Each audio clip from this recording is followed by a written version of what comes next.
Manifestation mastery ஈர்ப்பு விதி குறித்த ஒரு ஆழமான புரிதல். இது ஒரு பயிற்சி வகுப்பு, பகுதி 1. இந்த பயிற்சியில் நீங்கள் கலந்துக்கிறதன் மூலமாக மேனிஃபெஸ்டேஷனை சாத்தியமாக்குற வாழ்க்கை முறையை உருவாக்குறது எப்படி அப்படிங்கிறத நீங்கள் கற்றுக்க போகிறீங்க. மேனிஃபெஸ்ட் பண்ணுறது எப்படி, எனக்கு பிடித்த வாழ்க்கையை நான் மேனிஃபெஸ்ட் பண்ணணும், நான் உருவாக்கணும்னு நினைக்கிறேன், அதற்கு நான் என்ன செய்ய வேண்டும் அப்படிங்கிற கேள்வி பெரும்பாலானவங்களுக்குள்ளே இருக்குது. அது எப்படி பண்ணுறது, அதை சாத்தியப்படுத்துவது எப்படி அப்படிங்கிறத இந்த பயிற்சி வகுப்பின் மூலமாக நீங்கள் கற்றுக்கொள்ளப் போகிறீர்கள். அதோடு ஈர்ப்பு விதி எப்படி செயல்படுது, அதை சரியாக செயல்பட வைக்கணும் அப்படின்னா என்ன பண்ணணும், இந்த 2 முக்கியமான பகுதிகளை நீங்கள் கற்றுக்கொள்ளப் போகிறீர்கள். அதை விட முக்கியமான 3ஆவதாக ஒரு பகுதி இருக்குது. அது என்ன அப்படின்னா, உங்கள் மேனிஃபெஸ்டேஷனை தடுக்கிற விஷயம் எது. இந்த லா ஆஃப் அட்ராக்ஷன் அப்படின்னு நம்ம சொல்கிறோமே, இந்த ஈர்ப்பு விதி அப்படிங்கிறது நிறைய இடத்துல தானாகவே செயல்படுது. ஆனால் நான் ஒரு பர்டிகுலர் விஷயத்தை மேனிஃபெஸ்ட் பண்ணணும் அப்படின்னு நினைக்கும் போது மட்டும் அது எனக்கு சாதகமாக செயல்படுவதே கிடையாது. இது ஏன், எதற்கு, எப்படி, இது மாதிரியான பலவிதமான கேள்விகள் உங்கள் மனதில் இருக்கலாம். அனைத்து விதமான கேள்விகளுக்கும் இந்த பயிற்சிகள் மூலமாக உங்களுக்கு விளக்கம் அப்படிங்கிறது கிடைக்கும். அதோடு சேர்த்து இந்த பயிற்சி வகுப்பில் நீங்கள் கலந்துக்கிறதன் மூலமாக இந்த மேனிஃபெஸ்டேஷன் அப்படிங்கிற ப்ராசஸை எப்படி ஸ்டெப் பை ஸ்டெப்பாக பயிற்சி செய்வது, எக்ஸிக்யூட் பண்ணுறது அப்படிங்கிற பகுதிகளையும் நம்ம பார்க்க போகிறோம். தியரி மட்டும் கிடையாது, ஈர்ப்பு விதினா என்ன, அது எப்படி வேலை செய்யுது, மேனிஃபெஸ்டேஷன் எப்படி பண்ணணும் அப்படிங்கிற அறிவுரைகளோ வெறும் ஃபிலசாபிக்கல் கான்செப்டோ மட்டும் இல்லை, பயிற்சிகள் கிடைக்க போகிறது. அந்த பயிற்சிகளை நீங்கள் பேசிக் லெவலில் இருந்து நீங்கள் படிப்படியாக நீங்கள் எக்ஸிக்யூட் பண்ணிக்கிட்டே போகும்போது உங்களுடைய அடுத்த 5-6 வருடத்திற்கு பிறகு உங்களுடைய வாழ்க்கை எப்படி இருக்க வேண்டும் என்று நீங்கள் நினைக்கிறீர்களோ அந்த உங்களுடைய கனவு வாழ்க்கையை மேனிஃபெஸ்ட் பண்ணுறதுக்கான வழி என்ன அப்படிங்கிறத ப்ராக்டிக்கல் கைடன்ஸோடு நீங்கள் கற்றுக்கொள்ளப் போகிறீர்கள். ஸோ இதில் ஃபிலசாபிக்கல் சைடு, அதாவது தியரியும் இருக்கும், ப்ராக்டிக்கல் சைடும் இருக்கும். நீங்கள் எக்ஸிக்யூட் பண்ணணும். ஸோ இந்த பதிவை பார்த்து கொண்டிருக்கிற நீங்கள் இந்த பயிற்சியினுடைய, இந்த வீடியோனுடைய கடைசியில் செய்யப்போகிற ஒரு சிறிய பயிற்சிக்காக, ஒரு சின்ன ஒரு ஹோம்ஒர்க் பண்ணுறதுக்காக ஒரு நோட்டை தயாராக வச்சுக்கோங்க, ஒரு பேனாவை தயாராக வச்சுக்கோங்க. இதற்கு பிறகு இது மாதிரி வரக்கூடிய பயிற்சி வீடியோக்களில் நிறையா ஹோம்ஒர்க்ஸ் இருக்கும்.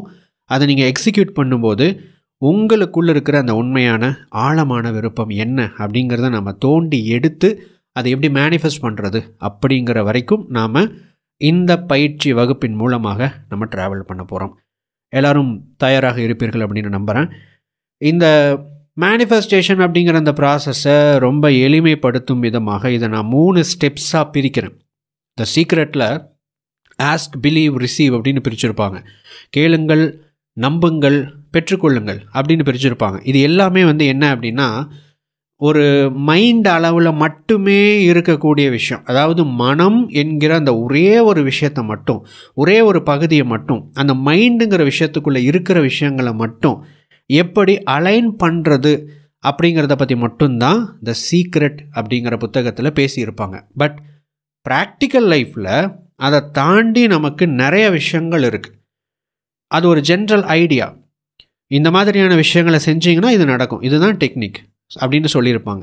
பட் ப்ராக்டிக்கல் லைஃப்பில் நாம் அதை பின்பற்றும் போது அதில் நிறைய சிக்கல்கள் வருது இல்லையா, அது ஏன் வருது, அதற்கான தீர்வு என்ன அப்படின்னு இந்த பகுதிகள் மேனிஃபெஸ்டேஷன் சாத்தியமாகணும்னா இந்த 3 விஷயங்களை நீங்கள் ஃபாலோ பண்ணீங்க அப்படின்னா மேனிஃபெஸ்டேஷன் உங்கள் வாழ்க்கையில் நடக்கும். என்னென்ன ஸ்டெப்ஸ் அப்படின்னா, முதலாவது நோக்கத்தை அறிந்திடு. உங்களோட இன்டென்ஷன் என்ன அப்படிங்கிறத ஃபஸ்ட்டு நீங்கள் தெரிஞ்சுக்கணும். இந்த இன்டென்ஷன் அப்படிங்கிறது என்ன அப்படிங்கிறத இன்றைக்கி நீங்கள் ஒரு சின்ன ஹோம்ஒர்க் பண்ணி பார்க்க போகிறீங்க இந்த பயிற்சி வீடியோனுடைய முடிவில். 2வது விருப்பத்தை வெளிப்படுத்து. இதுதான் ரொம்ப முக்கியமான ஒரு பார்ட். மேனிஃபெஸ்டேஷன் டெக்னிக்ஸில், லா ஆஃப் அட்ராக்ஷன் டெக்னிக்ஸில் செய்ய வேண்டிய ஒரு முக்கியமான விஷயம், ஒரு நுணுக்கம் இதுதான். ஆனால் இந்த ஒரு விஷயம் இல்லாமல் தான் நிறைய பேர் இன்றைக்கி வெறும் டெக்னிக்ஸை ஃபாலோ பண்ணிக்கிட்டு இருக்கிறாங்க. இந்த டெக்னிக்கை பண்ணால் அது நடக்கும், இந்த டெக்னிக் ஒரு அற்புதமான டெக்னிக் தெரியுமா, இது ஒரு பிரம்மாண்டமான ஒரு டெக்னிக் தெரியுமா அப்படிங்கிற மாதிரி டெக்னிக் அப்படிங்கிற ஒரு விஷயத்தில் நம்ம கவனம் செலுத்துகிறோமே தவிர அந்த டெக்னிக்கில் ரொம்ப முக்கியமாக இருக்க வேண்டிய ஒரு அம்சமான எக்ஸ்ப்ரெஷன், உங்களுடைய உண்மையான நோக்கத்தையும் உண்மையான விருப்பத்தையும் உண்மையான எமோஷன்ஸையும் நீங்கள் அதில் வெளிப்படுத்தும் போது மட்டுமே உங்களுடைய விருப்பங்களும் எண்ணங்களும் என்ன ஆற்றலாக தாட் எனர்ஜியாக கன்வெர்ட் ஆகும். அப்போ தான் மேனிஃபெஸ்டேஷன் அப்படிங்கிறது சாத்தியமாகும். இதை பற்றி நீங்கள் மிக விரிவாக கற்றுக்கொள்ளப் போகிறீர்கள். அதோடு பயிற்சிகள்.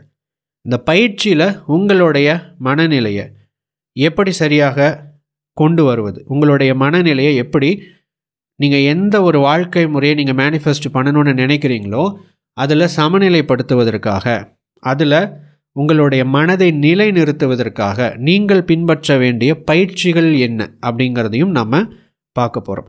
ஸோ இந்த 3 ஸ்டெப்ஸ், நோக்கத்தை அறிந்திடு, விருப்பத்தை வெளிப்படுத்து, பயிற்சியால் மனதை நிலைநிறுத்து அப்படின்னு இந்த மேனிஃபெஸ்டேஷன் அப்படிங்கிற அந்த ப்ராசஸை நான் எளிமையாக இந்த 3 ப்ராசஸில் பிரேக் டவுன் பண்ண போகிறேன். இந்த ஸ்லைடில் நீங்கள் இந்த 3 விஷயங்களை பார்க்கும்போது ஓரளவுக்கு புரிஞ்ச மாதிரி இருக்கும். பட் இதை ஒவ்வொன்றா ஒவ்வொரு செக்ஷனாக நம்ம பார்க்க போகிறோம். அப்படி பார்க்கும்போது உங்களுக்கு இதில் மிக தெளிவாக இது என்ன அப்படிங்கிறது புரிஞ்சிடும். முதலாவது, நோக்கத்தை அறிந்திடு அப்படிங்கிற செக்ஷனை இந்த பதிவின் மூலமாக நாம் இப்போ பார்க்க இருக்கிறோம். பட் அதுக்கு முன்னாடி ஒரு முக்கியமான கேள்வி.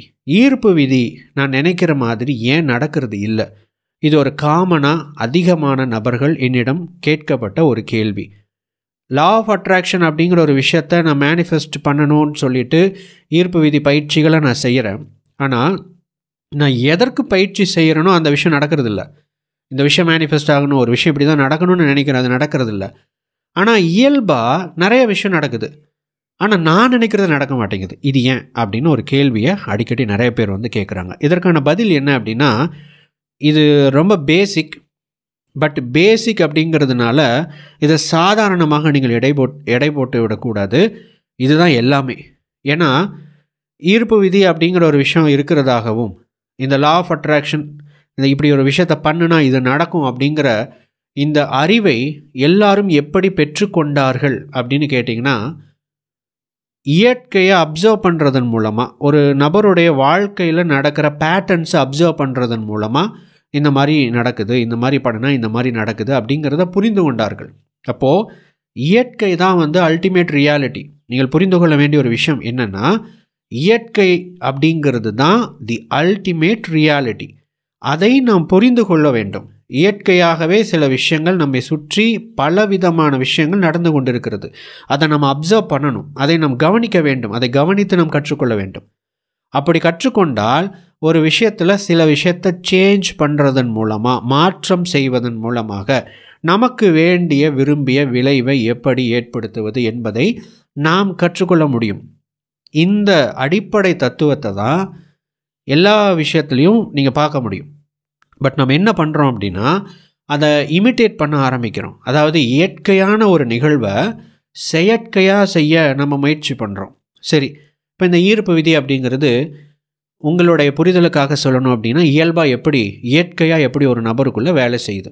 ஒரு நபர் வந்து ரொம்ப தீவிரமாக விரும்புகிறார் ஒரு விஷயத்தை, அதன் மேலே அவருடைய எமோஷன்ஸை வந்து எக்ஸ்ப்ரெஸ் பண்ணுறார் ஏதோ ஒரு விதத்தில். அது எந்த விதத்தில் வேணுமானாலும் இருக்கலாம்.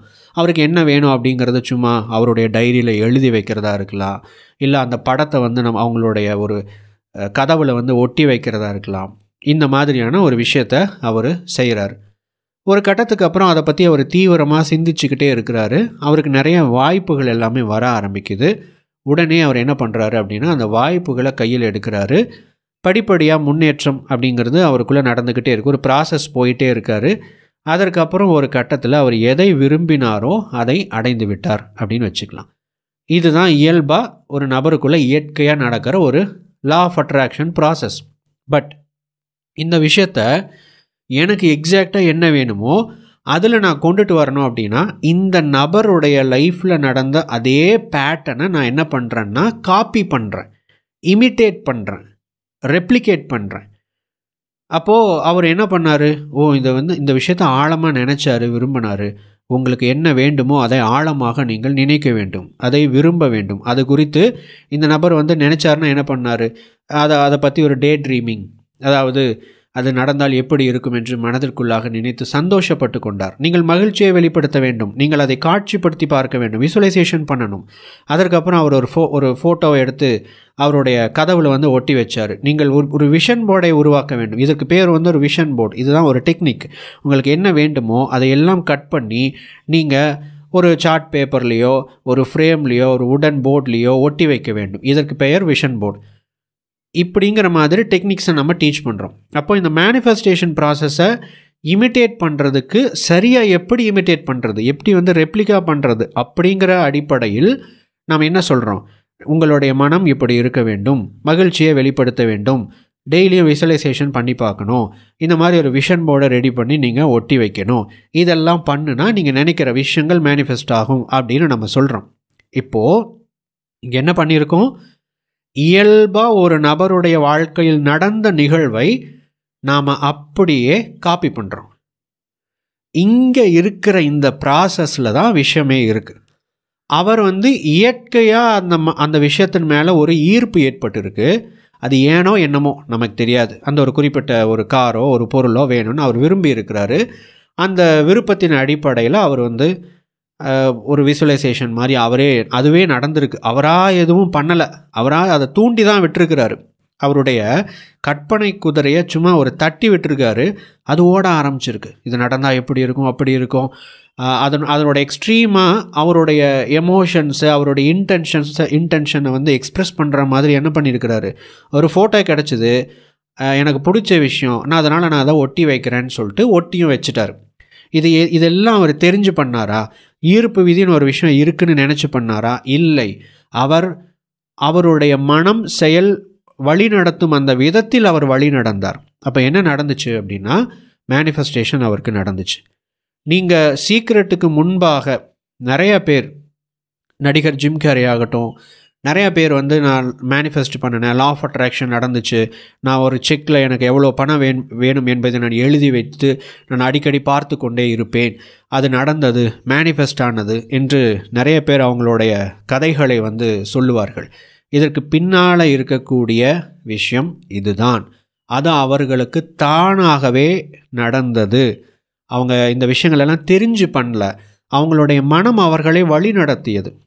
பட் இன்றைக்கி நம்ம அதே விஷயத்தை மேனிஃபெஸ்ட் பண்ணணும்னு நினைக்கும்போது இமிட்டேட்டு தான் பண்ணுறோமே தவிர, அதாவது அந்த டெக்னிக் என்ன நடக்கணும், எப்படி பண்ணணும், என்ன ஒரு விஷயம் நம்ம ஒரு விஷயத்தை பார்த்து நம்ம இங்கே செய்கிறோமே தவிர, அதற்கு பின்னால் இருக்கக்கூடிய உண்மையான சில அம்சங்கள் என்னது, அந்த உண்மையான அந்த ஆர்வம், நம்மளுடைய மனதிற்குள் இருக்கக்கூடிய நோக்கம், அந்த நோக்கத்தை வெளிப்படுத்துகிற அந்த விஷயம், இது எல்லாமே நிறைய பேர் இன்றைக்கு ஈர்ப்பு விதி பயிற்சிகள் செய்கிறவர்களிடம் மிஸ் ஆகிறது.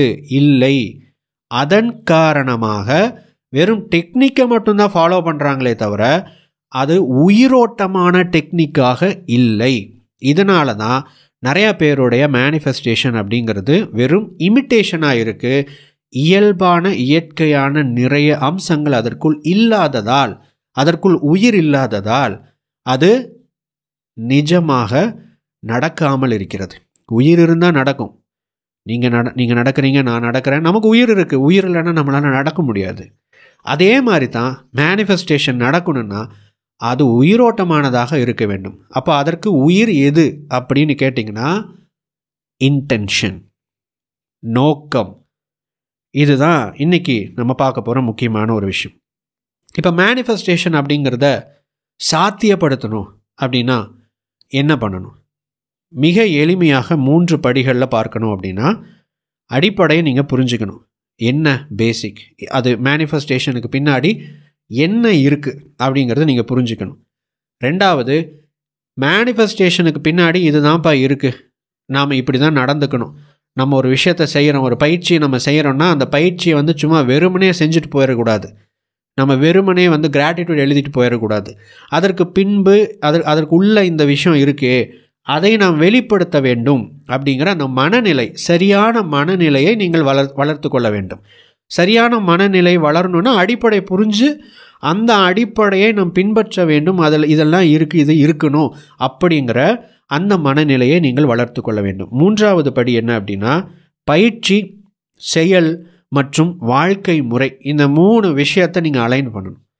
உங்களுடைய பயிற்சி நீங்கள் எதை நினைக்கிறீர்களோ அதை நிஜமாக்குவதற்கு நீங்கள் செய்யக்கூடிய செயல், அந்த நீங்கள் எதை செய்து கொண்டிருக்கிறீர்களோ, எதை நிஜமாக்க வேண்டும் என்று நினைக்கிறீர்களோ அதற்கு ஏற்ற வாழ்க்கை முறை. இந்த விஷயத்தை நீங்கள் அலைன் பண்ணுறீங்க அப்படின்னா மேனிஃபெஸ்டேஷன் அப்படிங்கிறது உங்கள் வாழ்க்கையில் சாத்தியப்படும். இதுதான் இந்த 3 ஸ்டெப் ப்ராசஸ். இதை நீங்கள் செயல்படுத்தணும். இதுக்கு நீங்கள் எப்படியாவது உங்கள் வாழ்க்கையில் இந்த 3 விஷயத்தை நீங்கள் கொண்டு வரணும். இப்போது நம்ம இன்றைய பயிற்சியினுடைய ஹீரோ இன்டென்ஷன், இவரை பற்றி நம்ம பார்க்கலாம். நான் ஏற்கனவே சொன்ன மாதிரி இது அடிப்படை. ஆனால் இது இல்லை என்றால் இதற்கு மேலே நீங்கள் எவ்வளோ பெரிய கட்டடத்தையும் நீங்கள் கட்ட முடியாது. நீங்கள் கட்ட வேண்டும் நினைக்கிற அந்த கனவு கோட்டையை கட்டி எழுப்புவதற்கான அஸ்திபாரம் தான் இந்த அடிப்படை புரிதல். இந்த புரிதல் இருந்தால் தான் உங்களுக்கு சரியான மைண்ட் செட் உருவாகும். சரியான மைண்ட் செட் இருந்தால் தான் உங்களுடைய ஆக்ஷன், உங்களுடைய பயிற்சிகள், ப்ராக்டிசஸ் அண்ட் உங்களுடைய லைஃப் ஸ்டைல், வாழ்க்கை முறை, இந்த 3ஐயும் ஒன்றாக ஒரே நேர்கோட்டில் இணைக்க முடியும். மேனிஃபெஸ்டேஷனுக்கு சாத்தியமான வாழ்க்கை முறையை ஒரு நபர் வாழ்ந்து கொண்டு இருக்கும்போது அவர் மேனிஃபெஸ்டேஷன் அப்படிங்கிற வழியில் பயணிச்சுக்கிட்டு இருக்கிறாரு அப்படின்னு அர்த்தம். மேனிஃபெஸ்டேஷன் நடக்கணும்னா இது உங்களுக்குள்ளே இருக்கணும். Power of intention. நோக்கம் என்று சொல்கிறோமே, அது என்ன, அதுக்கு பின்னாடி இருக்கிற விஷயம் என்ன, அது எவ்வளவு வலிமையானது அப்படிங்கிறத பற்றி நாம் பார்க்கலாம். நான் முன்னாடி ஒரு விஷயம் சொன்னேன்.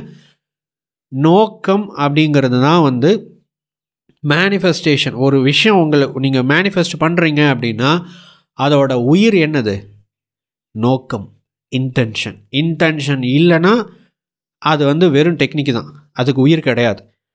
அப்போது இந்த இன்டென்ஷன் அப்படின்னு நம்ம சொல்கிறோமே, அது என்னது? இது எவ்வளோ வலிமையானது? இது எவ்வளோ பவர்ஃபுல்லானது? இது ஏன் முக்கியம்? ஈர்ப்பு விதிக்கும் இதுக்கும் என்ன சம்பந்தம்? நோக்கமே அனைத்து இலக்குகளுக்கும், விருப்பங்களுக்கும், சாதனைகளுக்கும் விதையாக இருக்கிறது. நீங்கள் மேனிஃபெஸ்ட் பண்ணணும்னு நினைக்கிறீங்க பார்த்தீங்களா, அத்தனை விஷயத்துக்கும் பின்னாடி இருக்கிற உயிரே அதுதான். இன்டென்ஷன் தான், நோக்கம்தான். இந்த இன்டென்ஷன் அப்படிங்கிறது என்ன? நோக்கம்னா என்ன? ஒரு விளைவை அடைவதற்காகவோ உருவாக்குவதற்காகவோ பலதரப்பட்ட முடிவுகளை நாம் எடுக்கிறோம், செயல்களை செய்கிறோம், என்னென்னமோ பண்ணுறோம். அப்படி செய்யப்படும் செயல்களுக்கும் எடுக்கப்படும் முடிவுகளுக்கும் பின்னால் இருக்கும் காரணமே நோக்கம். இப்போது எளிமையாக நீங்கள் ஏங்க இந்த வீடியோ பார்த்துக்கிட்டு இருக்கிறீங்க அப்படின்னு நான் உங்கள்கிட்ட ஒரு கேள்வி கேட்குறேன். இந்த வீடியோவை பார்ப்பதன் நோக்கம் என்ன? இந்த பயிற்சியை நீங்கள் பார்த்து கொண்டிருப்பதற்கான நோக்கம் என்ன அப்படின்னு நான் ஒரு கேள்வி கேட்குறேன். ஏன் இதை பார்க்கிறீர்கள் என்கிற கேள்விக்கு நீங்கள் சொல்லக்கூடிய காரணம், அந்த பதில் இருக்குது பார்த்தீங்களா, அதுதான் இந்த வீடியோவை நீங்கள் பார்ப்பதற்கான இன்டென்ஷன், நோக்கம். ரொம்ப எளிமையானது தான், ரொம்ப காம்ப்ளிகேட்டடான விஷயமெல்லாம் கிடையாது, ஆனால் பவர்ஃபுல்லானது. ஸோ நோக்கம்னா என்ன? நம்ம நிறைய செயல் செய்கிறோம், நிறையா முடிவுகள் எடுக்கிறோம் நம்ம வாழ்க்கையில். இது எல்லாம் ஏன் பண்ணுறோம், எதுக்காக பண்ணுறோம் அப்படிங்கிற அந்த காரணம் இருக்குது பார்த்தீங்களா, அந்த காரணமே நோக்கம். இந்த காரணம் ஆகிய நோக்கம்தான் முடிவுகளாகவும் செயல்களாகவும் வார்த்தைகளாகவும் வெளிப்படுகிறது, விளைவுகளை வெளிப்படுத்துகிறது. இதை நீங்கள் புரிந்து கொள்ளணும். இப்போது ஒரு முடிவை எடுப்பதற்கு பின்னால் இருக்கிற காரணிகள் என்ன? நம்ம எல்லாத்துக்கும் பின்னாடி நோக்கம் இருக்குமா அப்படின்னு கேட்டிங்கன்னா, எல்லாத்துக்கும் பின்னாடியும் நோக்கம் மட்டும்தான் இருக்குதுன்னு சொல்ல முடியாது. நோக்கம் இல்லாமையும் கூட நம்ம நிறையா விஷயங்களை செய்ய முடியும். உதாரணத்துக்கு, நீங்கள் ஒரு முடிவு எடுக்கிறீங்க அல்லது நீங்கள் ஒரு செயல் செய்கிறீங்க, அதுக்கு பின்னாடி என்னவெல்லாம் இருக்கலாம் அப்படின்னா, முதலாவது ஒரு நோக்கம் இருக்கலாம், மனநிலை இருக்கலாம், உங்களுக்கு சில கொள்கைகள் இருக்கலாம். இந்த அடிப்படையில் தான் நீங்கள் ஒரு டெசிஷனை எடுப்பீங்க. இதில் ஏதாவது ஒரு இடத்துல மாற்று கருத்து இருக்கிறது அப்படின்னா நீங்கள் அந்த டெசிஷன் எடுக்க மாட்டீங்க. இன்டென்ஷன் இல்லாமல் கூட நீங்கள் ஒரு டெசிஷன் எடுத்துருவீங்க, ஒரு செயல் செஞ்சுருவீங்க. ஆனால் ஒரு செயலை செய்யணும். இப்போ உதாரணத்துக்கு, இதை இன்னும் எளிமையாக நீங்கள் புரிந்து கொள்ள வேண்டும் என்றால், ஒரு தியேட்டருக்கு நம்ம போகிறோம், அதில் ஒரு 4 பேரை கூப்பிட்றோம். ஒரு 4 பேரை ரேண்டமாக செலக்ட் பண்ணி இந்த 4 பேரை கூப்பிட்டு, எதுக்குங்க இந்த படம் பார்க்க வந்திருக்கீங்க அப்படின்னு நம்ம கேட்டோம் அப்படின்னா, நான் இந்த படத்தில் நடிக்கிற நடிகரோட மிக தீவிரமான ரசிகன் அப்படின்னு சொல்லுவார்.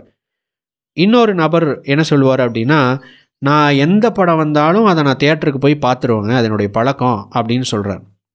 3வது நபர் என்ன சொல்கிறாரு அப்படின்னா, எனக்கு பொழுது போகலைங்க, போர் அடிக்குது, அதுக்காக நான் படத்துக்கு வந்தேன் அப்படிம்பார். இன்னொரு நபர் கேட்டோம் அப்படின்னா, ரொம்ப ஸ்ட்ரெஸ்ஸாக இருக்குங்க, நமக்கு ஸ்ட்ரெஸ் ரிலீஃப் கிடைக்கும் நான் நிறையா படம் பார்த்தேன்னா, அதுக்காக நான் வந்து படம் பார்க்க வந்திருக்கேன் அப்படின்னு சொல்லுவார்.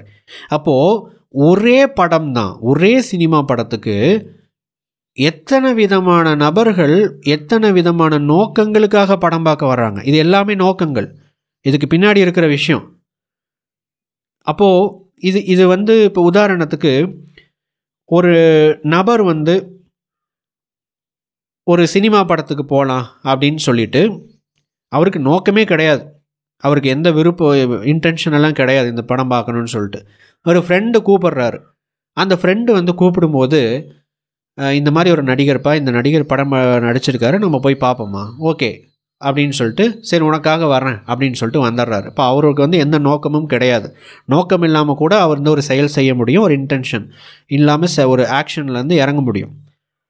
பட் அவருக்கு வந்து கொள்கை வச்சிருக்கிறார், பிரின்சிபிள் வச்சிருக்கார். என்னென்னா, நான் இந்த மாதிரியான படங்களை பார்க்க மாட்டேன் அப்படின்னு ஒரு கொள்கை வச்சிருக்கிறாருன்னு வச்சுக்கோங்க. இப்போ அவர் வருவாரா, இந்த நடிகர் இந்த மாதிரி ஒரு படம்ப்பா பார்க்கலாமா, இல்லை நான் எனக்கு அந்த படம் வந்து நம்மளுக்கு செட் ஆகாது, நீங்கள் வேணால் போயிட்டு வா அப்படின்ட்டுருவாங்க. அப்போது ஒரு முடிவை எடுப்பதற்கு உள்ள ஒரு செயலை செய்வதற்கு முன்னாடி நமக்குள்ள பல விதமான காரணிகள், ஃபேக்டர்ஸ் வந்து அந்த முடிவை நாம் எடுக்க வேண்டுமா, எடுக்க வேண்டாமா, எப்படி எடுக்கணும் அப்படிங்கிற விஷயங்கள் எல்லாம் இருக்குது. இப்போ மைண்ட் செட் இருக்குது. இப்போ அவருக்கு வந்து ஒரு கொள்கை இருக்குது. அதாவது கொள்கை என்னென்னா, நான் இந்த மாதிரியான ஒரு படத்தை நான் பார்க்க மாட்டேன் அப்படின்னு சொல்லிட்டு அவருக்குள்ள ஒரு கொள்கை இருக்குது. அவராக போக மாட்டார். ஆனால் அவருடைய மிக நெருங்கிய நண்பர் ஒருவர், நீ வந்து தான் ஆகணும், உனக்காக நான் வந்து டிக்கெட் எல்லாம் வாங்கிட்டேன் அப்படின்னு சொல்லிட்டு சொல்கிறார். இப்போ அவருடைய மனநிலை எப்படிப்பட்டது என்று பார்த்தீர்கள் என்றால், அவருடைய நண்பர் அவருக்கு ரொம்ப பிடிக்கும். அவருடைய நண்பர்களை வந்து அவங்க முகம் கோணாமல் வைத்துக்கொள்ள வேண்டும் அப்படின்னு ஒரு மைண்ட் செட் இருக்கிற ஒரு நபர்னு வச்சுக்கோங்க. இப்போ அவர் அட்ஜஸ்ட் பண்ணிவிட்டு அந்த படத்துக்கு போவாரா? போவார். ஏன்னா அவருக்கு கொள்கை அந்த படத்துக்கு போகக்கூடாதுன்னு இருக்குது. அவராக போகலை, அவருடைய நண்பர் வந்து வற்புறுத்துறாரு. அப்போ அதனுடைய காரணமாக, அவருடைய மனநிலை காரணமாக என்னவா இருக்குது, இந்த படத்துக்கு போகிறாங்க. அப்போது ஒரு செயலை செய்கிறதுக்கு பின்னாடி ஒரு டெசிஷன் மேக்கிங்க்கு உள்ள இன்டென்ஷன் இருக்கலாம், இல்லாமையும் இருக்கலாம். மைண்ட் செட் இருக்கலாம், இல்லாமல் இருக்கலாம். பிரின்சிபிள்ஸ் இருக்கலாம், இல்லாமல் இருக்கலாம். ஆனால் இந்த மாதிரி ஏதாவது ஒரு கலவையின் அடிப்படையில் தான் நாம் ஒரு முடிவை எடுக்கிறோம், ஒரு செயலை நாம் செய்கிறோம். இதை நீங்கள் நன்றாக புரிந்து வைத்து கொள்ள வேண்டும். அப்போது இன்டென்ஷன் அப்படிங்கிறது வந்து நம்ம வாழ்க்கையில் நம்ம ரொம்ப முக்கியமாக எடுக்கக்கூடிய முடிவுகளுக்கு உள்ளே இருக்கிற ஒரு முக்கியமான காரணியாக, ஒரு ஃபேக்டராக இருக்குது. அதுதான் வந்து இங்கே இன்டென்ஷன் அப்படிங்கிறது ரொம்ப ரொம்ப ரொம்ப ரொம்ப ஒரு முக்கியம். இந்த இன்டென்ஷன் என்ன பண்ணும் அப்படின்னு கேட்டிங்கன்னா, நம்ம வாழ்க்கையை கட்டுப்படுத்த கூட செய்யும், கண்ட்ரோல் பண்ணக்கூட செய்யும். ஒரு சில விஷயங்களை வேணால் நீங்கள் நோக்கமே இல்லாமல் செஞ்சிட முடியும். எந்த நோக்கமும் இல்லாமல் நீங்கள் ஏதாவது ஒன்றை செய்ய முடியும், சாத்தியம். ஆனால் உங்கள் வாழ்க்கையின் மிக முக்கியமான விஷயங்கள் இருக்குது பார்த்தீங்களா, அதற்கு பின்னாடி ஏதாவது ஒரு காரணம் இருக்கும், ஏதாவது ஒரு இன்டென்ஷன் இருக்கும். நீங்கள் ஏன் இதை செய்கிறீர்கள் அப்படின்னு ஒரு கேள்வி கேட்டால் அதுக்கு பின்னாடி ஒரு விஷயம், நிச்சயமாக ஒரு காரணம், ஒரு இன்டென்ஷன் அப்படிங்கிறது இருக்கும். ஒரு இலக்கை தேர்வு செய்வதற்கு ஒரு குறிப்பிட்ட நோக்கம் இருக்கலாம். நோக்கம் இல்லாமலேயும் ஒரு இலக்கை நாம் தேர்வு செய்யலாம். பலரும் அவர்களது இலக்குகளை, விருப்பங்கள், ஆசைகள் சார்ந்து அமைத்து கொள்கிறார்கள். அதை மேனிஃபெஸ்ட் பண்ணணும் அப்படின்னு நினைக்கும்போது அவங்களுடைய நிகழ்கால நோக்கங்கள் அதற்கு எதிரானதாக இருந்து அவர்களை வேறு விதமாக சிந்திக்கவும், முடிவெடுக்கவும், செயல்படவும் தூண்டுகிறது. இப்போ நம்ம பார்த்தோம், ஏன் மேனிஃபெஸ்டேஷன் நிறைய பேருக்கு செயல்படுறது இல்லை அப்படிங்கிற ஒரு கேள்வியை நம்ம கேட்டோமானால், பல பேர் அவர்களுடைய வாழ்க்கை முறையை மாற்ற வேண்டும் என்று நினைக்கிறார்கள். அவர்கள் இப்பொழுது எப்படிப்பட்ட ஒரு வாழ்க்கையை வாழ்ந்துக்கிட்டு இருக்கிறாங்களோ அதை விட வேறு விதமான ஒரு வாழ்க்கையை நான் உருவாக்க வேண்டும், அந்த வாழ்க்கையில் நான் வாழணும் அப்படின்னு நினைக்கிறாங்க. இன்னும் சிம்பிளாக சொல்லணும்னா, நான் இப்போ இருக்கிறத விட ஒரு பெட்டரான ஒரு சிறந்த வாழ்க்கைக்குள்ளே நான் போகணும்னு எல்லாரும், நிறைய பேருக்குள்ளே ஆசை இருக்கிறது. அதைத்தான் அவங்க மேனிஃபெஸ்ட் பண்ணணும் அப்படின்னு நினைக்கிறாங்க. நல்ல விஷயம். ரொம்ப நல்லது. ஆனால் எது தடுக்குது? ஏன் தொடர்ச்சியாக அந்த மேனிஃபெஸ்டேஷன் ப்ராசஸ்க்குள்ளே அவங்களால போக முடியல? ஆரம்பத்தில் அவங்க ஒரு சில மேனிஃபெஸ்டேஷனை பற்றியெல்லாம் தெரிந்து கொள்ளும் போது ஆர்வத்தில், ஆமாம் இந்த மாதிரி செஞ்சோம்னா இந்த மாதிரி நடக்கும், ஈர்ப்பு விதி இருக்குது, அது இருக்குது, சரி ஓகே நம்ம செய்வோம், நம்ம வாழ்க்கையை மாற்றுவோம் அப்படின்னு சொல்லிட்டு ஒரு விஷயத்தை தொடங்குகிறார்கள். ஆனால் தொடங்கி ஒரு வாரத்திலேயோ ஒரு மாதத்திலேயோ 2 மாதத்திலேயோ திரும்ப அவங்களுடைய பழைய வாழ்க்கைக்குள்ளேயே சிக்கி கொண்டிருப்பதை கவனிக்கிறாங்க. திரும்ப அவங்களுடைய ஓல்டு லைஃப் ஸ்டைலுக்குள்ளே போயிடுறாங்க. அப்போ ஏன் இது நடக்குது? என்ன காரணம் அப்படின்னு பார்த்தீங்கன்னா, அவங்களுடைய பழைய, அதாவது நிகழ்கால வாழ்க்கையில் இருக்கக்கூடிய முக்கியமான நோக்கம் அவங்கள கட்டி போடுது. அதை மாற்ற அதை விட மாட்டேங்குது. இதுதான் பவர் ஆஃப் இன்டென்ஷன். நோக்கத்துக்கு இருக்கிற பெரிய ஒரு சக்தி இதுதான். நீங்கள் ஒரு பெரிய விஷயத்தை மேனிஃபெஸ்ட் பண்ணணும் அப்படின்னாலும் அதற்கு பின்னாடி ஒரு நோக்கம் இருக்கணும். இதுதான் நான் இங்கே சொல்ல வர செய்தி. ஆனால் நீங்கள் ஒரு பெரிய விஷயத்தை உங்கள் வாழ்க்கையை மேனிஃபெஸ்ட் பண்ண விடாமல் தடுக்கிறதே இப்போ நீங்கள் வாழ்ந்து கொண்டிருக்கிற இந்த வாழ்க்கையினுடைய நோக்கம்தான் அப்படிங்கிறத நீங்கள் புரிந்து கொள்ள வேண்டும். இதை நீங்கள் இன்னும் எளிதாக புரிந்து கொள்ள வேண்டும் அப்படின்னா, ஹைரார்கி ஆஃப் நீட்ஸ் அப்படிங்கிற ஒரு தியரி இருக்குது. இந்த தியரி படி ஒரு மனிதனுக்கு பார்த்தீங்க அப்படின்னா அடிப்படை தேவைகள், அதாவது ஒரு தேவை அடிப்படையில் மனிதனுடைய மோட்டிவேஷன் இருக்குது. இதுதான் அந்த தியரி சொல்கிற விஷயம். ஒரு மனிதன் தான் எடுக்கக்கூடிய முடிவுகள், தான் செய்யக்கூடிய செயல்கள், என்னென்ன விஷயம் ஒரு மனிதன் தன்னுடைய வாழ்க்கையில் செய்கிறானோ, என்னென்ன முடிவுகளை எடுக்கிறானோ, இவை அனைத்துமே இவை அனைத்துக்கும் மோட்டிவேட்டிங் ஃபேக்டராக இருக்கக்கூடிய விஷயங்கள் என்னென்னா அவனுடைய தேவைகள் தான். அவன் இப்போ எந்த ஸ்டேஜில் இருக்கானோ ஒரு மனிதன், அந்த ஸ்டேஜில் அவனுக்கு அந்த தேவை அதிகமாக இருக்கும். அந்த தேவையை தாண்டி அவனால் பெரிய அளவில் சிந்திக்கவோ செயல்படவோ முடியாது. ஒரு தேவையை அவன் பூர்த்தி செய்த பிறகுதான் அடுத்த விஷயத்தை அவன் பார்க்க முடியும். இதை இன்னும் எளிதாக சொல்ல வேண்டும் என்றால், நீங்கள் ஒரு 2 நாளாக சாப்பிடவே கிடையாது. நீங்கள் 2 நாளாக சாப்பிடவே கிடையாது. இப்போ உங்களுக்குள்ள பசி பயங்கரமாக இருக்கும். பசி வயிற்றை கிள்ளிக்கிட்டு இருக்காது, வயிற்றில் குத்துச்சண்டை நடத்திக்கிட்டு இருக்கும். இப்போ இந்த பசி பயங்கரமாக இருக்கிறதுனால உங்களால் இந்த நிலையில் உங்களுடைய இலக்கை பற்றி யோசிக்க முடியுமா? உங்களுடைய கனவுகளை குறித்து யோசிக்க முடியுமா? உங்களுடைய எதிர்கால திட்டங்களை குறித்து நீங்கள் திட்டமிட முடியுமா? முடியாது. உங்களுடைய நோக்கம் என்னவாக இருக்கும்? பசிக்குது, சாப்பிடணும், எப்படியாவது சாப்பிடணும். சாப்பாட்டை நீங்கள் தேட ஆரம்பிப்பீங்க. சாப்பாடு கிடைக்கல அப்படின்னா எதையெல்லாம் உணவாக உட்கொள்ள முடியும் என்று உங்களுடைய மைண்ட் என்ன பண்ணும்? அடுத்தது அந்த மாதிரி சிந்திக்க ஆரம்பிக்கும். இப்போது இந்த உணவு தான் இங்கே முக்கிய பிரதானமாக இருக்கும். அதுதான் இந்த ஹைரார்கி ஆஃப் நீட்ஸ் இந்த தியரி சொல்கிற விஷயம்.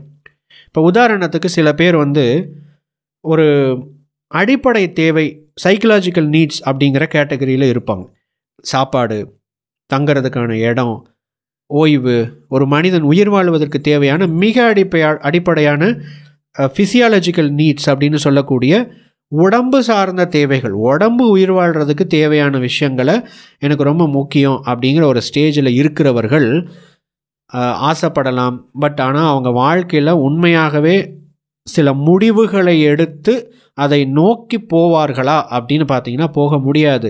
ஏன்னா நம்ம அந்த வாழ்க்கையை வாழ்வதற்கு போராடி கொண்டு இருக்கும்போது, ஒரு சர்வைவல் மோடில் இருக்கும்போது, நம்ம பெரிய விஷயத்தை பற்றி நம்ம ஆசைப்படலாம்.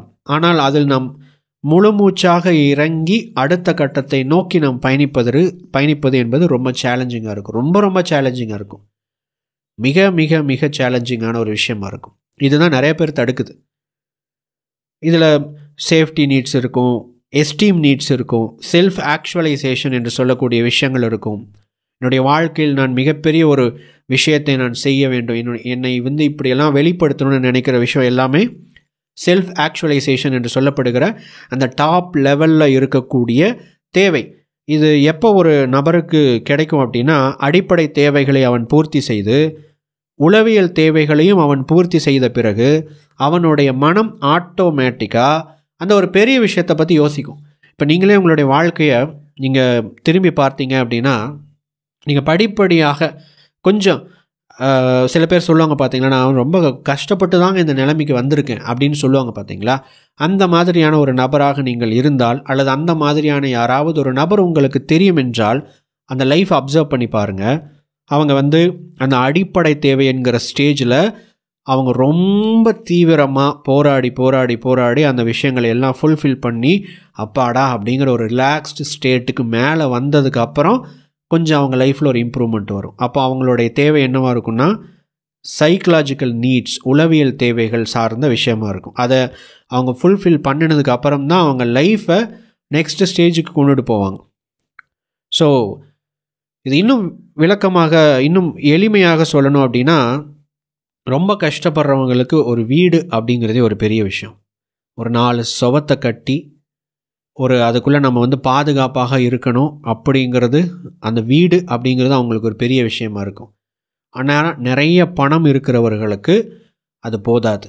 அதில் அலங்காரம் பண்ணணும், இந்த கலர் பெயிண்ட் அடிக்கணும், அதில் இந்த இடத்துல இது வைக்கணும், டெக்கரேட் பண்ணணும் அப்படின்னு சொல்லிட்டு அந்த மாதிரியான விஷயங்களில் அவங்க டைம் ஸ்பெண்ட் பண்ணுவாங்க.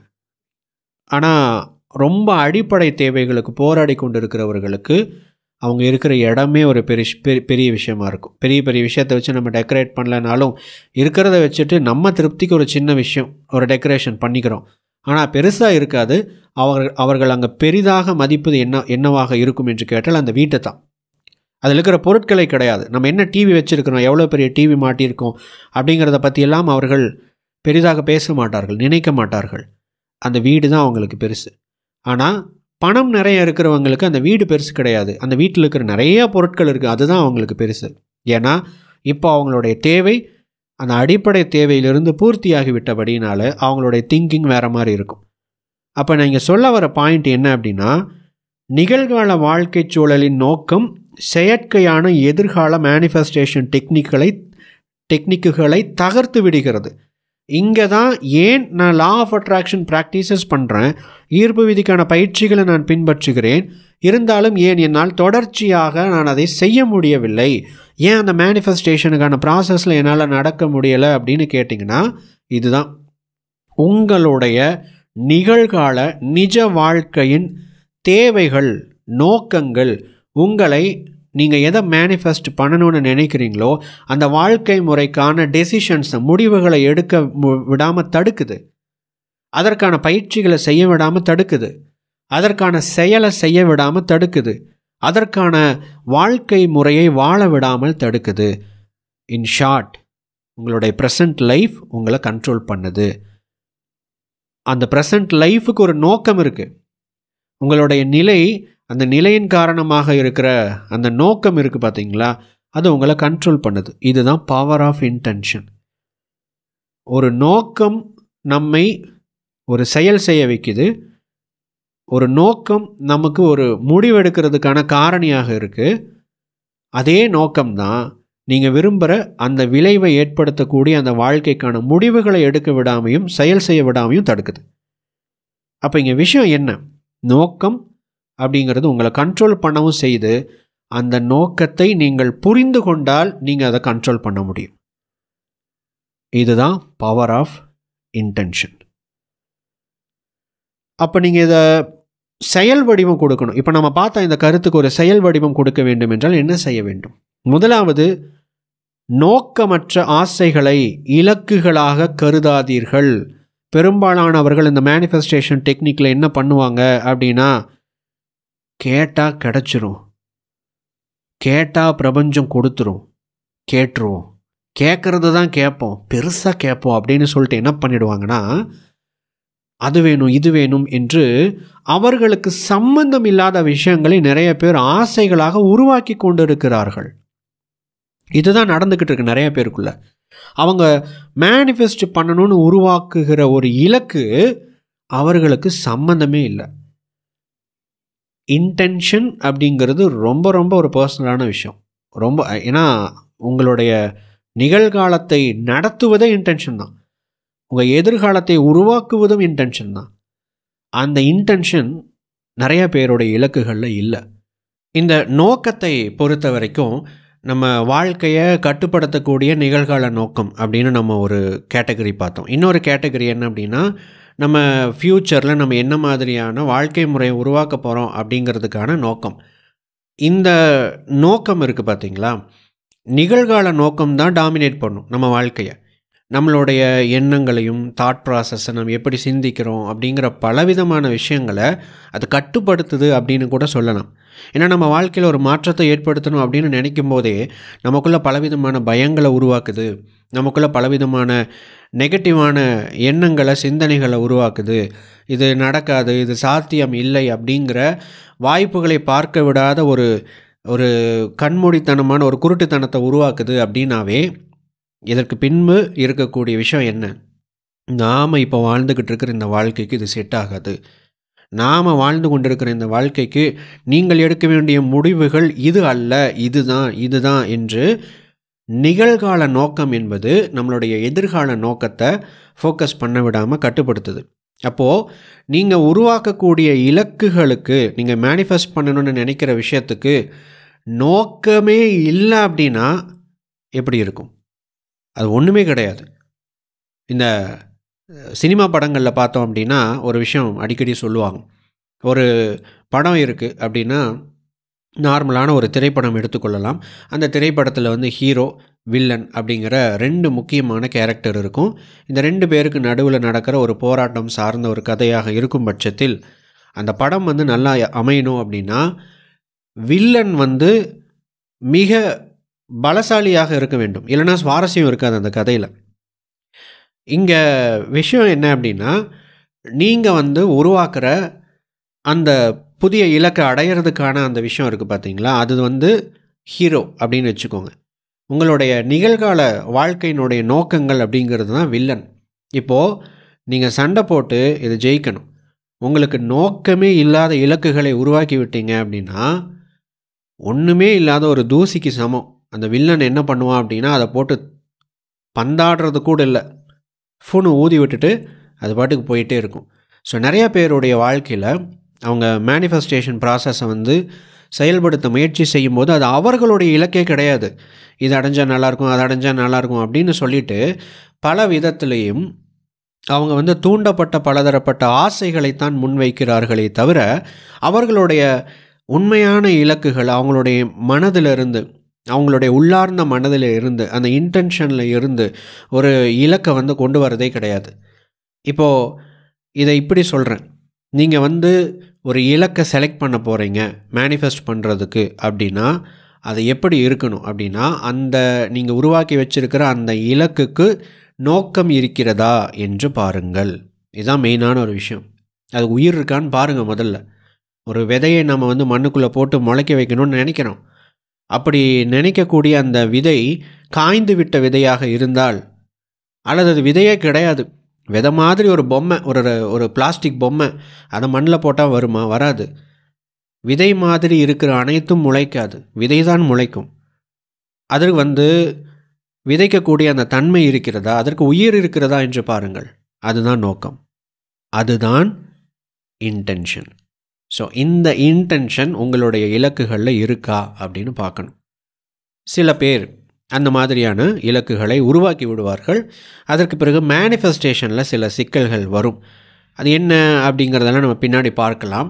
இப்போதைக்கு நீங்கள் உருவாக்கக்கூடிய இலக்குகள் ஒன்று உங்களுடைய நோக்கத்தை இலக்காக கன்வெர்ட் பண்ணிடணும், இல்லை ஏற்கனவே நீங்கள் உருவாக்கி வச்சுருக்கிற இலக்குக்கு உண்மையாகவே நோக்கம் இருக்கிறதா, அந்த நோக்கம் என்ன அப்படிங்கிறத கண்டுபிடிக்கணும்.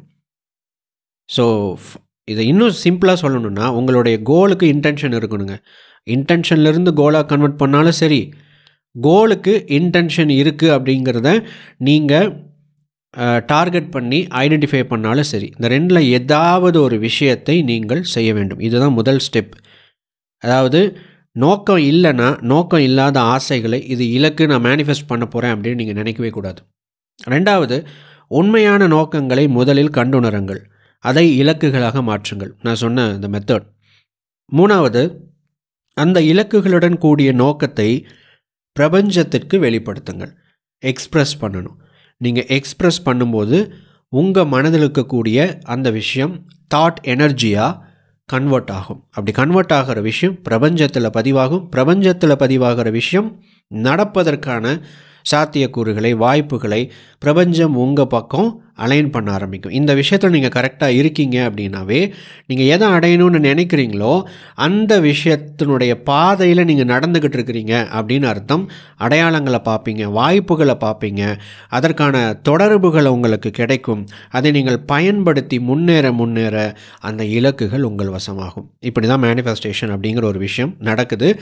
நாம் இந்த மேனிஃபெஸ்டேஷன் மாஸ்டரியில் பார்க்க போகிற அந்த விஷயம் எப்படி இருக்க போகுது அப்படின்னா, உங்களுடைய இன்டென்ஷன்ஸை ஐடென்டிஃபை பண்ணி அதிலிருந்து இலக்குகளாக நம்ம கன்வெர்ட் பண்ண போகிறோம். நம்ம ஸ்ட்ரெயிட் இந்த ப்ராக்டிக்கல் இந்த மெத்தட்லேயே நம்ம போயிட போகிறோம். இன்கேஸ் சில பேருக்கு சிலர் உருவாக்கி வச்சுருப்பீங்க இலக்குகளை. அந்த மாதிரி இருக்கிறவங்க நீங்கள் ரிவர்ஸ் மெத்தடை ட்ரை பண்ணணும். அந்த இலக்குக்கு எனக்கு இதுதான் வேணும்னு நான் மேனிஃபெஸ்டேஷன் ப்ராசஸ் எல்லாம் பண்ணிக்கிட்டு இருக்கேங்க, நான் ரொம்ப தீவிரமாக இருக்கேன், எனக்கு இதுதான் வேணும் அப்படின்னு நீங்கள் நினைக்கிறீங்க, ஏற்கனவே அந்த இலக்கை முடிவு பண்ணிட்டீங்க அப்படின்னா அந்த இலக்குக்கு இன்டென்ஷன் என்ன அப்படிங்கிறத நீங்கள் கண்டுபிடிக்கணும். ஸோ இந்த 2 வழிகள் இருக்குது. இந்த 2 வழிகளின் அடிப்படையில் தான் நாம் இந்த மேனிஃபெஸ்டேஷன் மாஸ்டரி அப்படிங்கிற கோர்ஸை நம்ம கொண்டுட்டு போக போகிறோம், பயணிக்க போகிறோம். இப்போது முதலாவது ஸ்டெப், நோக்கத்தை அறிந்திடு. இப்போ நீங்கள் உங்களுடைய நோக்கத்தை எக்ஸ்ப்ரெஸ் பண்ண போகிறீங்க, இன்டென்ஷன்ஸை எக்ஸ்ப்ரெஸ் பண்ண போகிறீங்க. இது எப்படி பண்ணணும் அப்படின்னு நான் சொல்லிடுறேன். இந்த பதிவினுடைய ஆரம்பத்தில் நான் ஒரு விஷயம் சொல்லியிருப்பேன். ஒரு நோட் வச்சுக்கோங்க, பக்கத்தில் ஒரு பேனா வச்சுக்கோங்க. உங்களுடைய இன்டென்ஷன் என்ன, நோக்கம் என்ன என்பதை இப்பொழுது நாம் தெரிந்து கொள்ளப் போகிறோம். ரொம்ப பேசிக்கான நீங்கள் உங்களுடைய எதிர்கால இன்டென்ஷன் என்ன அப்படிங்கிறத எக்ஸ்ப்ரெஸ் பண்ண போகிறீங்க. இது எப்படி பண்ணணும்? எளிமையான சில கேள்விகள் இருக்குது. இந்த கேள்விகள் இப்போ ஸ்க்ரீனில் தெரியும். நான் உங்ககிட்ட நான் கேட்க போகிறேன். அந்த கேள்விகளுக்கு நீங்கள் பதில் சொல்லணும். ஆனால் பதில் எழுதுவதற்கு முன்பதாக ஒரு விஷயத்தை நீங்கள் ஃபாலோ பண்ணணும். ரொம்ப யோசித்து அறிவுபூர்வமாக அதை பண்ணலாமா, இதை பண்ணலாமா, இதை போடலாமா, அதை போடலாமான்லாம் யோசிச்செல்லாம் எழுதாதீங்க. உங்கள் மனசில் என்ன தோணுதோ உடனே எழுதணும்.